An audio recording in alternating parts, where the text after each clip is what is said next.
ఏలయనగా మనకు శిశువు పుట్టెను, మనకు కుమారుడు అనుగ్రహింపబడెను. ఆయన భుజం మీద రాజ్యభారం ఉండును. ఆశ్చర్యకరుడు, ఆలోచనకర్త, బలవంతుడైన దేవుడు, నిత్యుడగు తండ్రి, సమాధానకర్తయగు అధిపతి అని అతనికి పేరు పెట్టబడును. యెషయా గ్రంథము 9వ అధ్యాయము 6వ వచనం.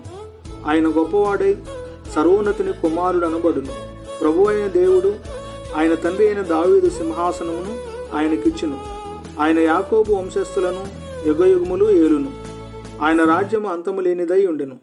అందుచేత పరలోకమందున్న వారిలో గాని, భూమి మీద ఉన్నవారిలో గాని, భూమి క్రింద ఉన్నవారిలో గాని ప్రతివాని మోకాలును యేసునామమున వంగునట్లును, ప్రతివాని నాలుకయు తండ్రి అయిన దేవుని మహిమార్థమై యేసుక్రీస్తు ప్రభు అని ఒప్పుకున్నట్లును దేవుడు ఆయన్ను అధికముగా హెచ్చించి ప్రతి నామమునకు పై నామమును ఆయనకు అనుగ్రహించెను.